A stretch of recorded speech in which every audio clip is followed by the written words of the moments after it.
This episode is brought to you by Amazon Prime. There's nothing sweeter than baking cookies during the holidays. With Prime, I get all my ingredients delivered right to my door, fast and free, no last-minute store trips needed. And of course, I blast my favorite holiday playlist on Amazon Music. It's the ultimate soundtrack for creating unforgettable memories. From streaming to shopping, it's on Prime. Visit Amazon.com/Prime to get more out of whatever you're into.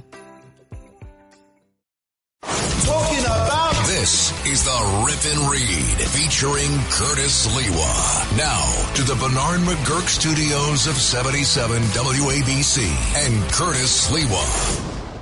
So two big stories. Daniel Penny being acquitted by that jury in Manhattan, and it looks like maybe they have the gunman in the UnitedHealthcare CEO shooting of Brian Thompson last week here in Midtown Manhattan. Well, first on the shooter in Altoona, Pennsylvania, at the Mickey D's, a tip was called in while he was at the McDonald's. So notice how Pennsylvania has become the epicenter of McDonald's stories. President Donald Trump serving fries at that McDonald's during the campaign, and the location where somebody from that McDonald's appears to have called the police in Altoona, Pennsylvania. And when they came, the guy had a fake ID. And then when they searched him, he had a gun, a silencer, 4 fake IDs, and other items consistent to what the police were looking for in the case, and the manifesto. So we have a manifesto that, once the press gets hold of it, will probably explain what the real motivation for the shooting is. So I think this is a solid ID of the guy. I can't believe it's anybody else. A manifesto suggests what you kind of been saying all along, that this might be an Antifa individual, somebody who was really trying to take down a healthcare executive to prove a point about healthcare in America. Well, remember, the Unabomber was out there for many, many years, living in a shack in Montana, sending bombs to people. He had eventually a manifesto. When he was found guilty, he did triple life without parole in Florence, Colorado, the Supermax where you never see light, no longer alive. But I think in this case, it'll be very interesting to see who are his connections. But more importantly, he was a hero here in New York. People were calling me last night on the air with Nancy, praising him, saying he did the right thing by killing the CEO in cold-blooded murder. They had the look-alike contest in Washington Square Park, a bastion of liberal and progressive thought, and they were giving applause to everybody who was a look-alike to him. Yeah. And all throughout New York, I passed by the Hilton the other night. You know, they have the Pennsylvania week. Everybody from Pennsylvania comes in because I guess they don't want to go to their hotels in Philadelphia, Harrisburg, or Pittsburgh. And they were gathering at the Hilton.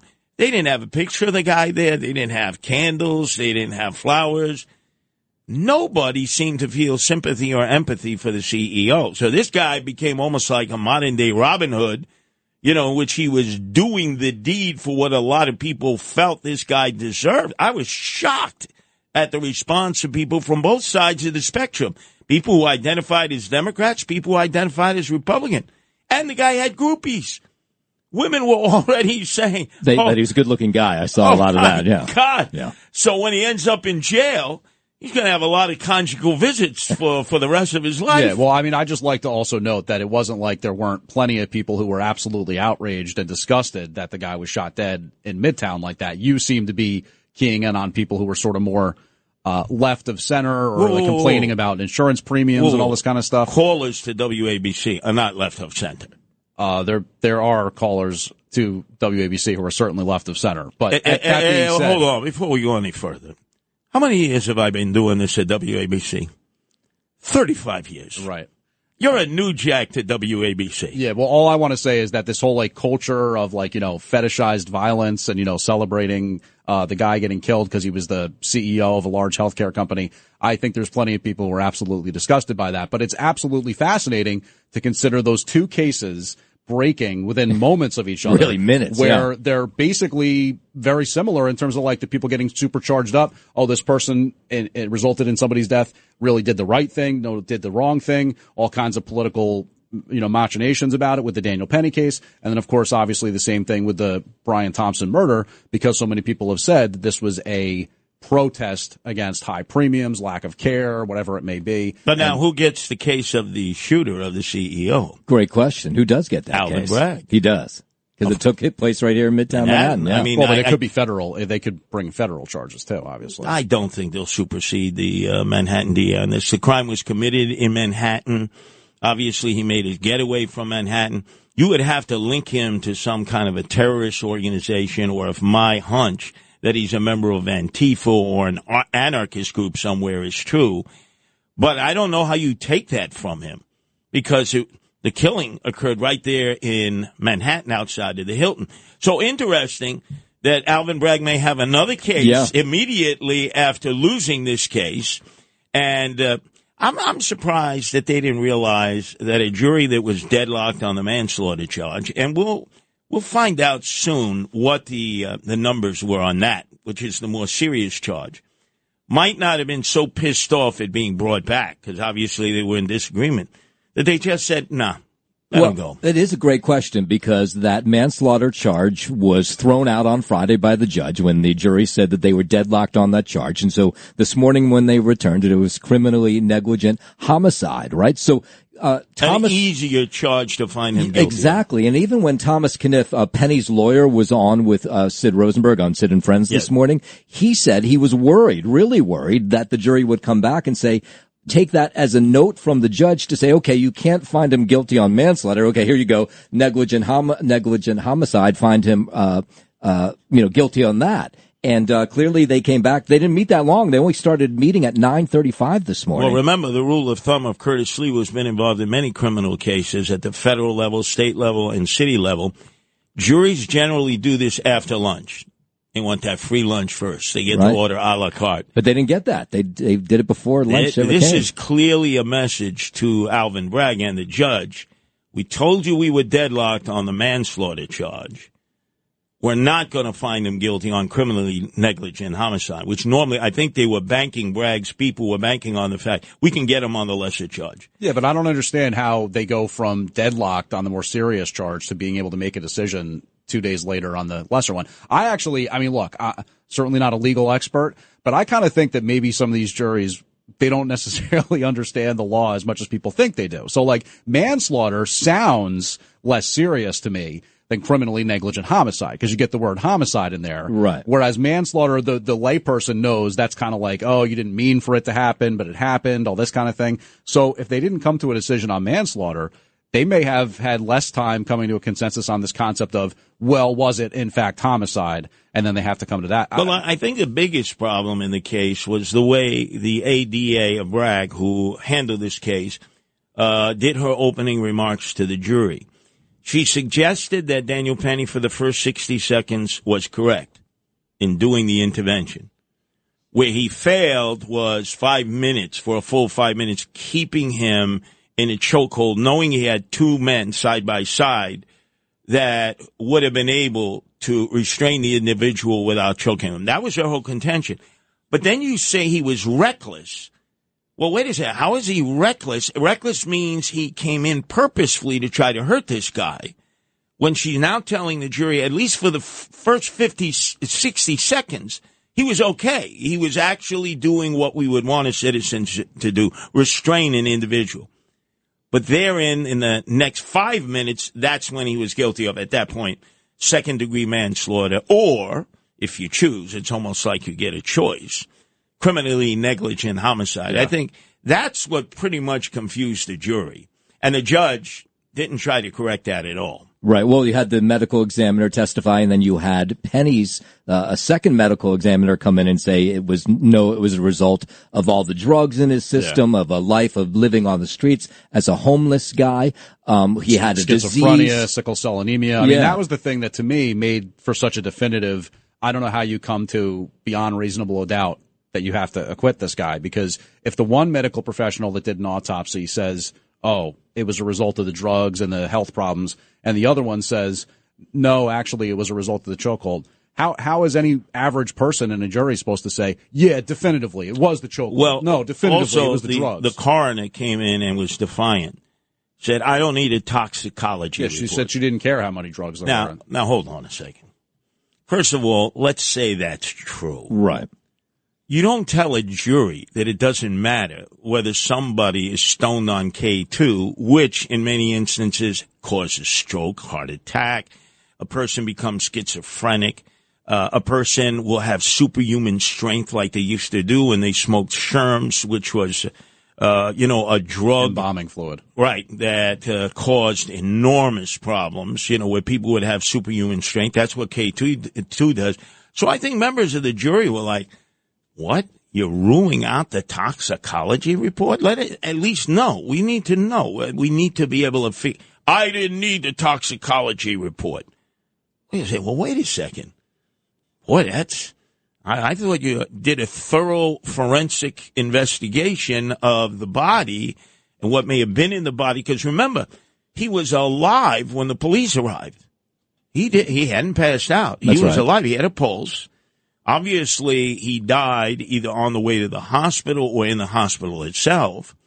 So technically, he was alive. He had a pulse when Daniel Penny released him, and the police came about 6 minutes after the original detention. Yeah, I mean, look, I think ultimately it's great that the jury did the right thing in terms of acquitting him, but let's not forget that there was at least one person who was gung-ho to send him to prison for 15 years on Friday. Well, and then they changed their mind somewhere along the way. It seems, and at least one person basically was like, no, this guy deserves to have the book thrown at him on Friday. How do we know that? Because they were deadlocked.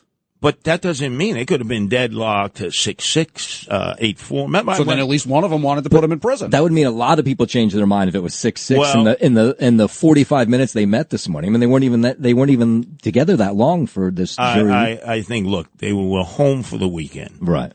For anyone to believe they don't read the newspapers or go online or watch TV or talk with relatives or listen to the radio is specious. They all do. And I think they felt the wave. And I think as the jury, they felt they were being used. They couldn't reach a decision on manslaughter, and now you want to drag us back in and deal with criminally negligent homicide. You know we're going to come to the same conclusion. Right. So guess what? We're going to exonerate him. Well, and also I think you have to give kudos to the lawyers, Thomas Kniff, the other lawyers representing Daniel Penny, because remember when this case started, it was a race-based case. That's the way the media was talking about this. It was a white guy holding a black guy in a chokehold. We weren't talking about that over the last couple months at all. It was because they also tried that in the case itself. The defense attorney or the prosecutor kept saying, "Did that white man do this? Did that white man do this?" And then basically Kniff, I think to your point, said, "What's the defendant's name?" Right. Daniel Penny. Thank you. Right. So yeah, that quickly wasn't gaining any traction, which was obviously completely ridiculous to begin with.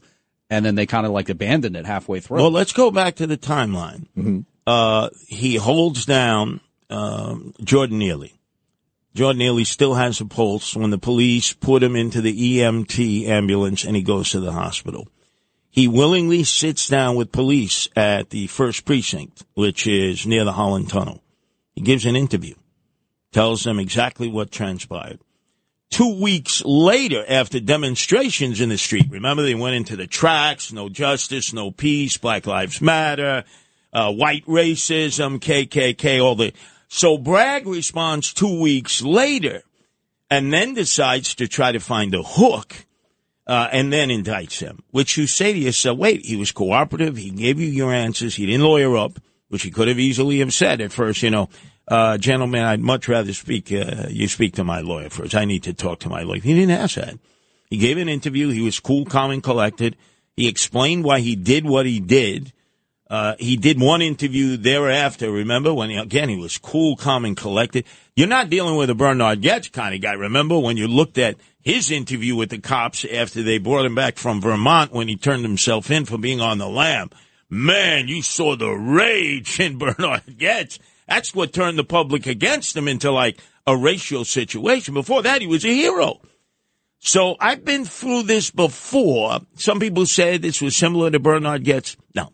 Yeah. It had absolutely no connection other than This occurred in the subway. Let's update people who might just be tuning in. It's two big breaking stories happening at the exact same time. The jury in the Daniel Penny case have acquitted Daniel Penny, so he's a free man today in that Jordan Neely chokehold case. And the other big story, which is breaking at almost the exact same time, which sometimes it happens that way, police in Altoona, Pennsylvania say they are talking to someone who fits the description in a very big way of the gunman who shot and killed UnitedHealthcare CEO Brian Thompson in Midtown Manhattan last Wednesday morning. So we're discussing both those stories. As the cops are going to bring him back, will he then be arraigned later in the day by Alvin Bragg and charged with murder? Yeah, well, that one seems like a much more open shut case. We have video of the shooting itself. We have video of him running away from the scene. We have him unmasked in a number of places at the youth hostel, at Starbucks. Now we have him inside this McDonald's, apparently with all these fake IDs, with a silencer, which was the gun that was apparently used in the crime. So you would think that would be a much easier one to convict. Whoever called in the tip, which was probably maybe an employee of Mickey D's, because he was there, or maybe just a citizen, that they give credit to the citizen. It was not police work that did it. It was a citizen, some citizen out there who called in a 911 call. And good of you as a former McDonald's employee to want to give credit to a McDonald's employee. That's good of you to do that. Well, think of it. They probably were looking at this guy at the counter. Say, hey, is that a guy? It looks like him, right? Kind of looks like him. That looks like that guy from New York. One thing I will say, though, Noam, is that it's definitely still going to have plenty of intrigue, obviously, the Thompson murder case, because in spite of just how high profile it is and how much it's attracted attention, it's going to be plenty politicized as well. We've been talking about it at the onset, that so many people have come out sort of in support of what this killer did and saying it was a righteous action against the corrupt insurance industry and all this kind of thing. So there's going to be kind of pressure to maybe look into a potential lessening of the charges, or, people are going to be protesting outside of court and all this kind of thing. So it'll be interesting to see. Alvin Bragg, remember, out in Maricopa County, remember a guy murdered a woman here and fled to Maricopa County, committed a crime there. The DA of Maricopa did not want to allow for extradition back. That's right. Because her point was, you never prosecute anybody. That's right. He said, but this is a murder charge. This is unheard of. It was unheard of. I don't know what became of that extradition case. Yeah, I'm actually not sure myself. But the other thing I'll mention is that manifesto that this alleged killer has, that's going to be politically charged as well. Because think about it, with the transgender killing in Tennessee with Aubrey Hale, did we ever, it took years for that manifesto to come out, and I don't even know if we ever got the fully redacted. My gut is like this is going to be a manifesto very similar to like the Unabomber had. So then we'll see it then, you're saying. It'll be made public. We're entitled to it. It took a long time to see that one, too, though. We're entitled to see this. That doesn't mean they're going to be easy to give it up quick. But anyway, both of you guys, you have other work to do. Are you kicking us out here already? Yes, because when I come back, if you have any further details, I want you guys to jump in here so we give wall-to-wall coverage as we cover both the release of Daniel Penny, he's a free man, and also the capture of the shooter of the healthcare executive outside of the Hilton, and of all places, Altoona, Pennsylvania. Curtis Sliwa. Curtis Sliwa. Rip and read. Check this out. This is the Rip and Read featuring Curtis Sliwa. Now to the Bernard McGurk studios of 77 WABC and Curtis Sliwa. This is the Rip and Read. So Noam Laden, our news director, joins us as Daniel Penny is acquitted of criminally negligent homicide in the subway chokehold case against Jordan Neely. What I understand is the jury was reassembled and they met for 45 minutes, passed the note out, and they agreed to acquit him, which would have meant a majority decision of this jury. And I think Noam Laden was really an FU to the judge and Bragg. Said we were locked on manslaughter, a more serious charge, and you bring us back here to contemplate criminally negligent homicide. We're going to come to the same conclusion. We're going to be locked. So guess what? We're going to turn him loose. My interpretation of why it only took 45 minutes as the jury assembled this morning. It will be fascinating to see if this any of these members of these jury speaks out afterwards. Now that both sides will come out of the courtroom, we'll hear from them. But really what we want to hear from is these jury members, because was it one lone holdout on Friday that was making it so they couldn't make a decision on the manslaughter charge? And as they threw out that manslaughter charge and they told them just to look at the criminally negligent homicide, when the jury came back this morning, like you said earlier, maybe these jury members, it might have been one, it might have been four, we just don't know, who couldn't decide on the manslaughter charge, wanted just to get out of the courtroom after a number of days being there. They didn't want to be locked in for a whole nother day. But the fact that they met so quickly on Monday morning, and they didn't ask for anything. They had asked for an enormous amount of information last week, right? They had asked to have things read back. They wanted to see videos over again. None of that happened this morning. They went in, quickly dispensed of whatever they were going to talk about. Maybe they just went in, Curtis, and took a vote right away and said, where does everybody stand on criminally negligent homicide? And they realized everybody was on the same side, and so they walked out and made their decision. It might have been as easy as that. Violated the Curtis rule. Every trial I've ever been involved with, they always do things after lunch. They get a great box lunch. They get to order a la carte, and then they'll let a judge know if they've made a decision or whatever. In this case, no, we don't even want a free lunch. We're out of here. Well, they had, 4 days of free lunches. Maybe they knew what was on the menu. The tuna wasn't so great. They didn't want that again, and so they made that decision this morning. The food is very good. Is it? You've had I food in the jury room? Jurors have always mentioned that's why they always delay a decision until after lunch. Right, well, not this one. No, this one they couldn't wait to get out of there. Now, interesting, because originally when the case began to evolve, you had the A team of agitators. On one side, there was Al Slim Shady Sharpton and AOC All Out Crazy Alexandria Ocasio-Cortez, leader of the Socialists of America, wanted a murder charge, remember. The top charge they wanted on Daniel Penny, and the two Good Samaritans they wanted manslaughter charges on. Notice how they just faded out of this. What happened to that? Well, the D team showed up. It was Hawk Newsom and the attorneys who really, you wonder if they're jailhouse attorneys representing Jordan Neely's family. And you realize they were not up to snuff. But Tom Caniff, top flight, him and his partner, and you had a very just stoic Daniel Penny. He never said anything. He just looked the same day in, day out. And didn't have that stereotypical look of like a jarhead Marine, like he's ready for action. You looked at him and you said, I really can't. This guy just looks like he wouldn't hurt a fly. Yeah. And I think that all worked in is that this did not become the dramatic flashpoint that many were hoping for in the streets, because the first 2 weeks afterwards, there were demonstrations every day, every night. They stopped subway traffic, no justice, no peace, the return to Black Lives Matter. And you've seen little, if any, of it since. It faded away really quickly, and I think you're absolutely right, because you're not supposed to look at the press clippings, you're not supposed to watch TV, but, you go home for the weekend, you're surrounded by this case. Of course, it was a big story of the weekend. Besides, and you're talking about it with family and friends. Yes, and you don't have anybody pushing back at you probably, because it did not become the race-based case that it seems like the DA wanted it to be. A white guy holding a black guy down, a black guy dies. That was going to be the story. It didn't seem to be that was what they were discussing in this jury room. Now Bragg may end up with the shooter case of the corporate executive outside of the Hilton, since they've grabbed the gunman, and of all places, Altoona, Pennsylvania. Wouldn't that be ironic if they arraign him tonight and it's Alvin Bragg arraigning him on murder charges? Yeah.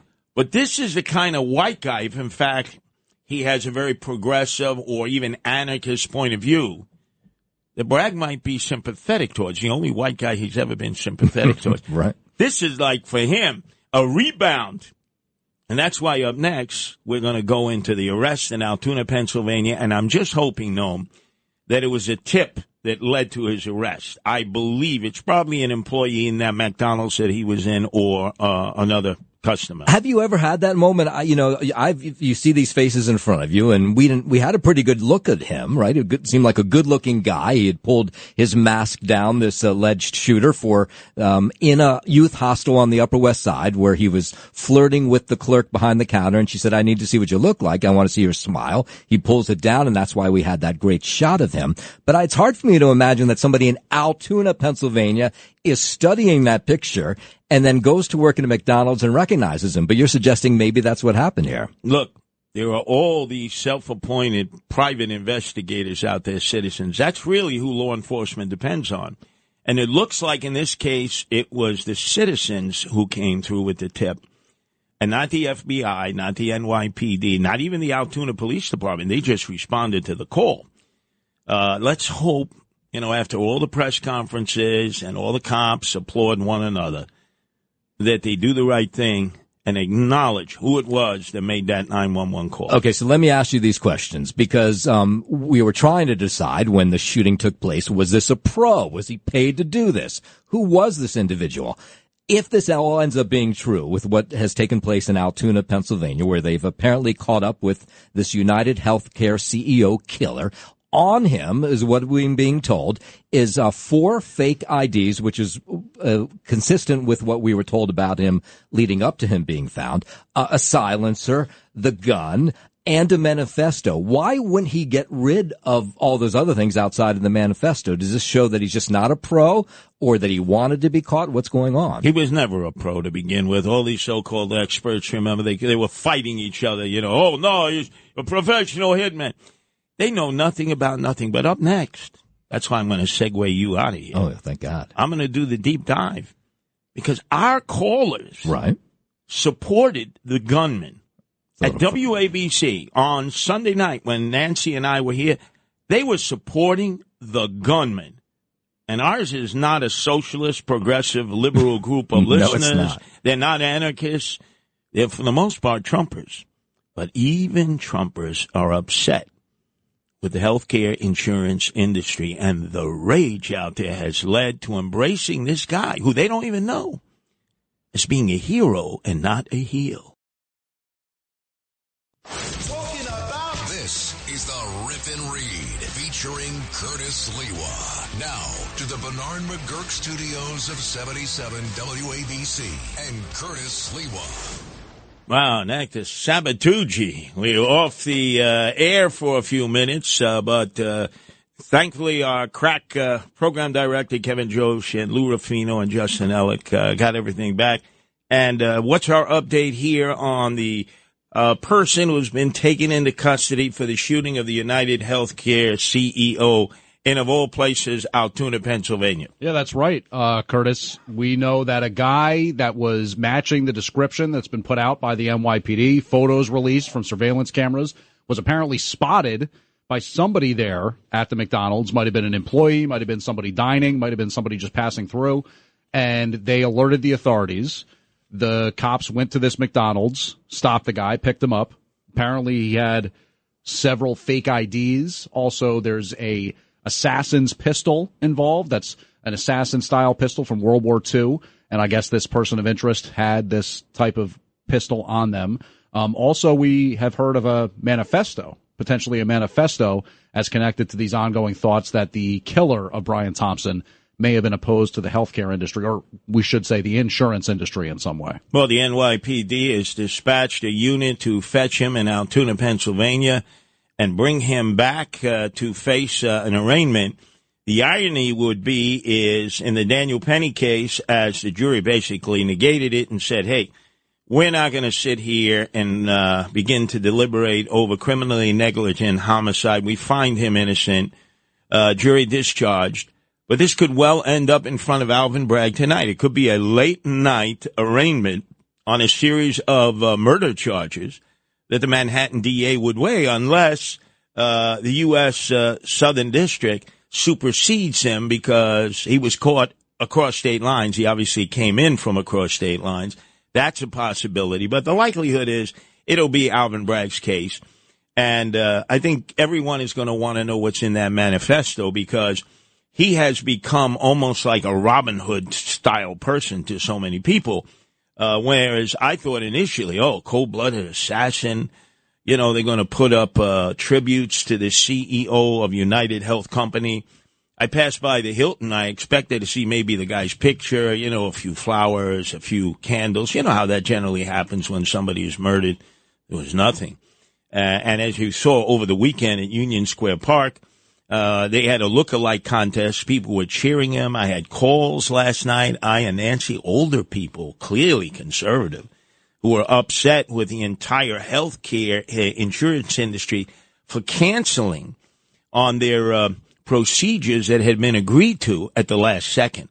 There's a lot of rage out there. Now, we don't know what the motivation of him is, but clearly it's going to be in that manifesto, and I hope that law enforcement and the district attorney or the U.S. attorney don't try to spare the public from gaining access to that manifesto, because we have a right to know what was the motivation. Why did this guy come in here? I mean, you're right about that, but I don't think anybody would be surprised if there's parts of the manifesto that are blocked, redacted somehow, not made public, because we've seen that in the past with some of these shootings, especially, that the sort of politicized nature of that may lead to prosecutors in this case trying to hide some of the information from the public. So we'll see. Well, there was that program years ago, 48 Hours, that indicated if you don't catch the murderer within 48 hours, they've slipped through the net.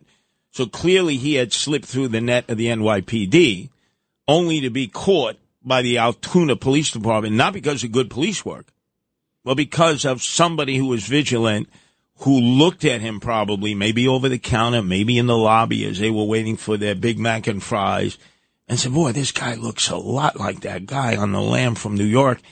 And they called the local 911. And then the Altoona Police Department came in, and apparently that's how the arrest was made. That's at least the initial details that are coming from Altoona, Pennsylvania. Yeah, and 48 hours, like you say, that's a key figure in law enforcement, right? But I do think, I could be wrong about this, but I think usually it's the 48 hours to identify a key suspect or some sort of key information that's going to lead them to potentially catch.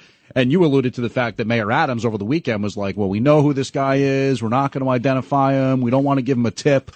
So, maybe they did have somebody within the 48 hours they were looking for and they hadn't caught them yet. I'd never heard of that before in the history of people. Moment they have somebody's name, they blast it out there, because the assumption is that somebody would then place the name of the person with the picture.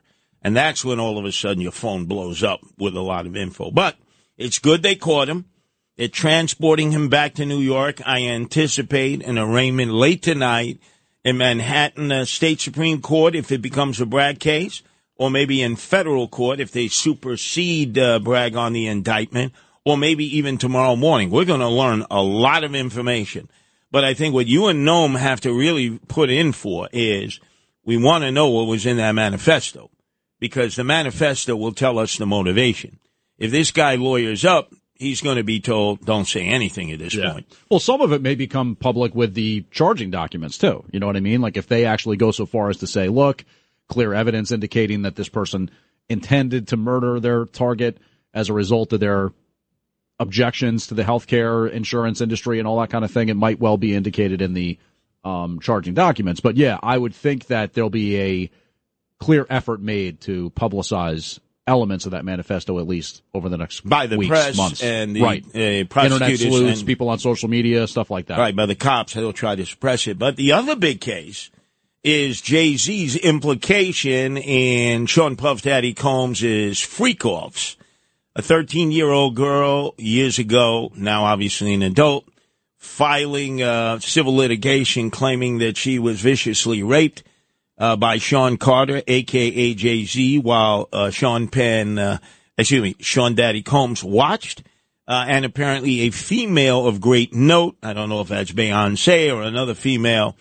Not in 2000, it wouldn't be Beyonce. Well, we don't know who it is. But I will tell you this. I think she would have been like 6 at the time, but whoever it is, you know now that Sean Puff Daddy Combs in a holding cell at the MDC in Sunset Park, Brooklyn, a lousy, crappy jail run by the feds, whose Maytag cellmate is Sam Bankman-Fried. That's right, FTX boy who ripped off $38 billion. That's his cellmate. Want to bet he gets Jeffrey Epstein? Because there are other people who have gone to these freak-offs who like Jay-Z are going to say, we can't afford to be sued. We can't afford for information to get out there. We can't afford for Pete Diddy to make a deal now with the U.S. attorney who's going to prosecute him in May and give up other names, hoping to lessen the possibility of being sentenced by becoming a cooperator, even though he'll still go to jail. You do realize the implications here. Yeah, I mean, obviously, with somebody as high profile as P. Diddy, Puff Daddy, whatever, you would figure that there's going to be other high-profile individuals connected into the allegations. And then, like you said yesterday, this lawsuit filed that directly accuses Jay-Z of it. I don't know. I mean, I don't think anybody would be shocked if all of a sudden that happened to P. Diddy. Could you put in a call to your very dear favorite minister of propaganda for City Hall, since it was Eric Adams, swagger man with no plan, who gave P. Diddy the keys to the city? He had never given any rapper the keys to the city. If you could ask him if he ever attended any of the parties of P. Diddy, doesn't mean that he went to the freak-offs. You're talking about ask if Mayor Adams went to the... He went to everybody's P. Diddy parties. I got to assume he went. Okay. And then the second question, did he ever attend the after party, the freak-off? You think you can handle that? I think I can handle that. Because I want them to go on record. You know, there are rumors about a lot of people having gone to P. Diddy parties in the past who then stayed for the, quote, after party, which was the next 72 hours, in which all kinds of sex with men, women, underage boys, girls. Oh, horrible. All right, I'll send an email. You sure now? I'll contact Fabian Levy. Look, we just need to say yes or no. You're the hip-hop man. I just want to be able to eliminate you from consideration. And if you don't get an answer, uh-oh. 3 stories today. You heard them exclusively here on WABC. Again, to recap, criminally negligent homicide. Daniel Penny walks. A jury in 45 minutes said, sayonara, bye. We find you innocent. The shooter of the CEO caught in Altoona, Pennsylvania in a McDonald's based on a tip, probably either from a worker at the McDonald's or a citizen. He's being transported back to New York as we speak. Probably will face indictment late tonight or tomorrow, maybe even by Alvin Bragg. And Jay-Z implicated in the freak-offs with P. Diddy, in which it's been indicated that a lot of other famous people themselves are going to be sued for having had sexual acts with children. Oh, man. It gets messy by the second right here on your place to be for all breaking news, WABC. This is the Rip and Read featuring Curtis Sliwa. Now to the Bernard McGurk studios of 77 WABC and Curtis Sliwa. Must tell you that up next you have Greg Kelly coming in. He'll not only give you any late-breaking news in terms of what is transpiring in the transport of the assassin of the CEO of UnitedHealth Company. He is being transported as we speak back to probably get arraigned, if not late tonight, by Alvin Bragg, maybe the U.S. attorney, and then obviously to be detained. There will clearly be no bail. He'll be retained to jail. But Greg Kelly is in the eye of the storm. Oh, boy, he has taken a stand in which he has claimed that the nominee for running the Pentagon for Donald Trump, Pete Hegseth, is not the man, not ready for prime time. He has caught the wrath of a lot of MAGA people, and Greg Kelly is as MAGA as you get. It's been interesting to watch about how everybody breaks ranks. And it's almost as if you're not entitled to have your own point of view. You all have to be in lockstep. Greg Kelly clearly is not. I'm sure he'll have some more details on that. And then the other story that has gotten overshadowed in all of this is in Syria. 12 days, Bashir Assad gets sacked. He flew the coop. He's at Putin's side.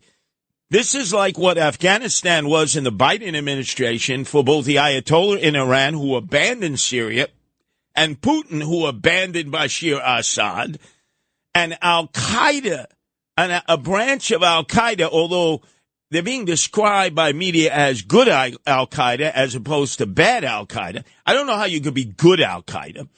And they're supported by Erdogan of Turkey, who hates Israel, hates Jews, and quite frankly hates America, even though he's a member of NATO.